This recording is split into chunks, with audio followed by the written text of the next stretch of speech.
Theodore Roosevelt's presidency stands as one of the most transformative periods in American history, a time when the nation confronted the excesses of unchecked industrial power and the corrosive influence of corruption in public life.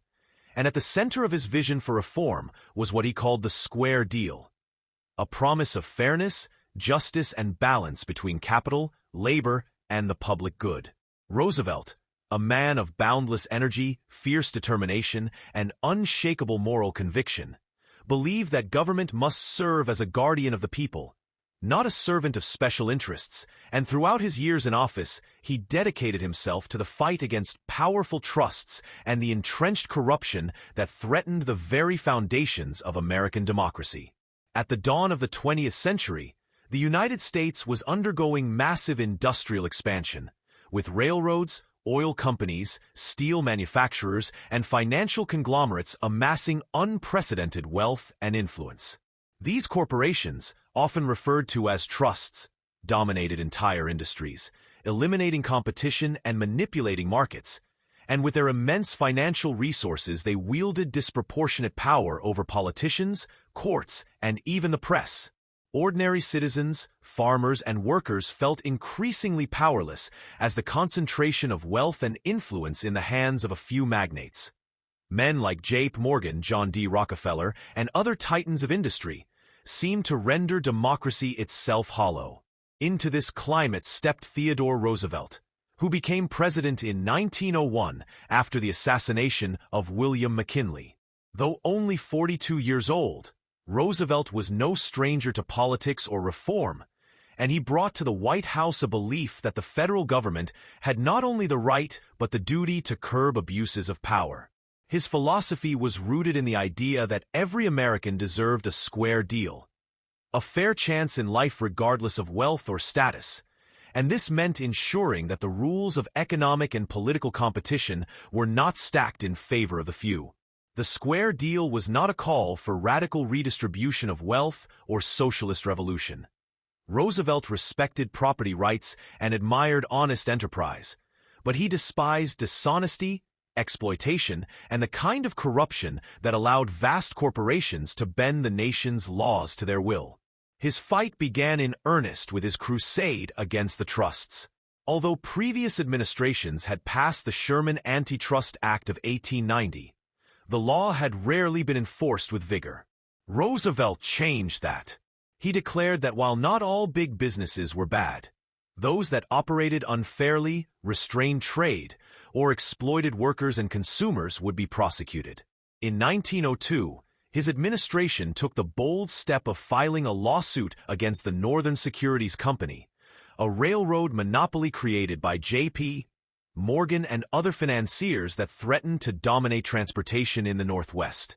The case shocked the financial world, for no president had ever dared to challenge the power of such a massive corporation so directly, but Roosevelt pressed forward, and in 1904 the Supreme Court ruled in favor of the government, ordering the company to be dissolved.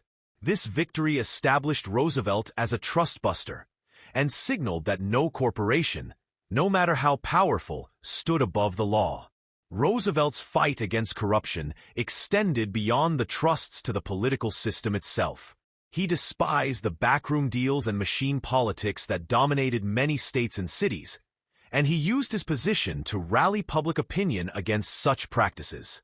He understood that the greatest weapon he possessed was the support of the American people, and he cultivated a reputation as a man of action, plain speaking, and integrity.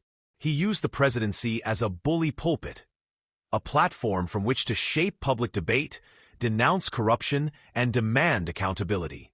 His speeches and writings resonated with ordinary citizens who felt forgotten by the political establishment, and his charisma and vigor made him a uniquely powerful leader at a time when the nation yearned for reform. The Square Deal was not confined solely to antitrust action, but extended to labor relations, conservation, and consumer protection. In 1902, a major coal strike threatened to paralyze the nation as winter approached, leaving millions without fuel. Rather than side automatically with the mine owners, as previous presidents had done, Roosevelt intervened directly, summoning both labor leaders and company executives to the White House. He insisted that both sides accept arbitration and made clear that he was prepared to use federal power to ensure fairness. This was revolutionary, for it marked the first time that the federal government acted not as a weapon for business interests, but as a mediator seeking justice for both sides. The strike was eventually settled with wage increases and reduced hours for miners, though the owners refused to officially recognize the union. Nonetheless, Roosevelt's bold action earned him praise as a president who put the welfare of the nation above the privileges of the few. The fight against corruption also took the form of regulatory reform.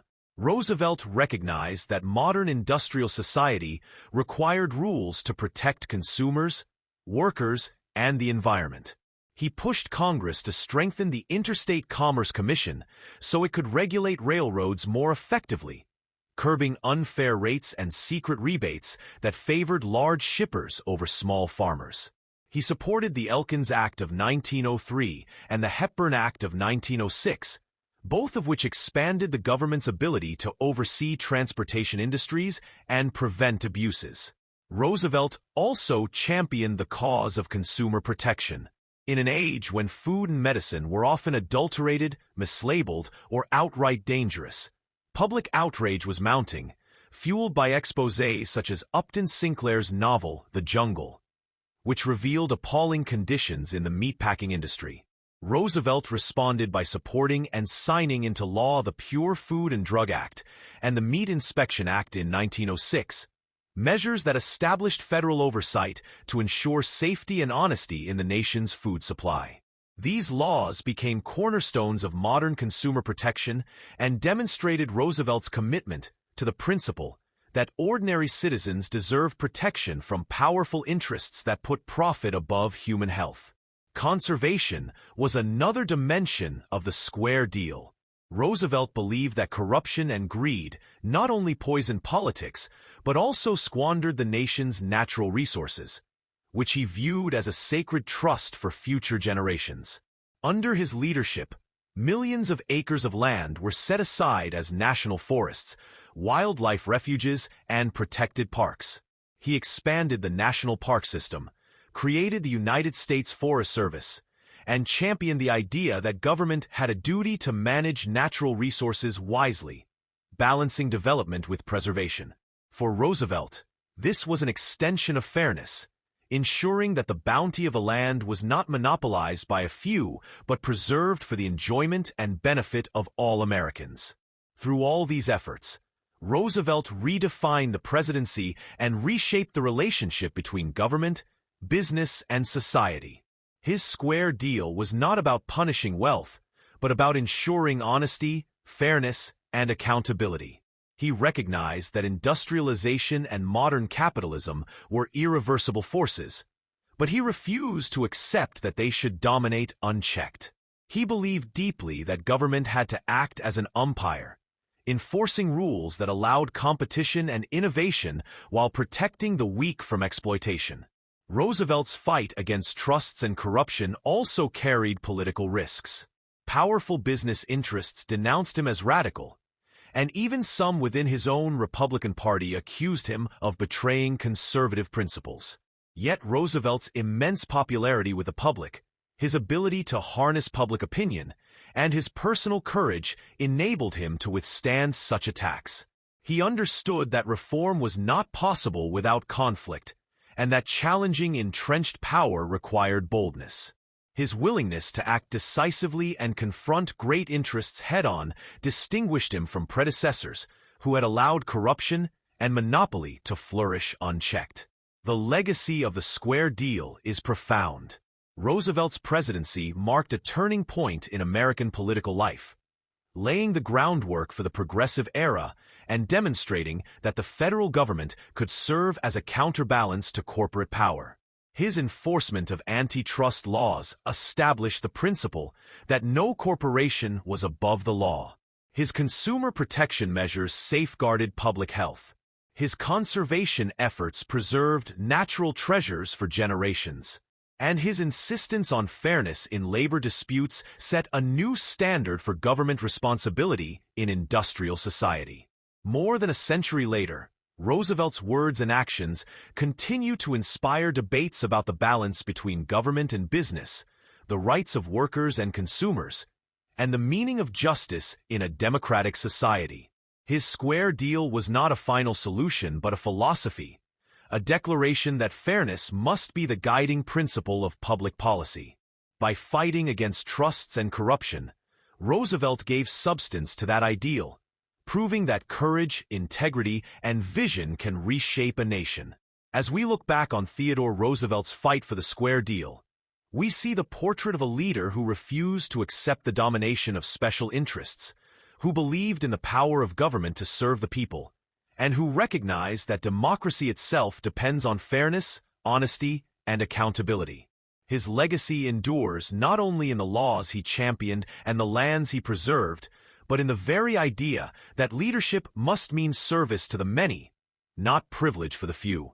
In the struggle against trusts and corruption, Roosevelt left a legacy of reform, a shining example of what it means to fight for justice, and a reminder that the Square Deal remains a timeless vision of fairness at the heart of American democracy.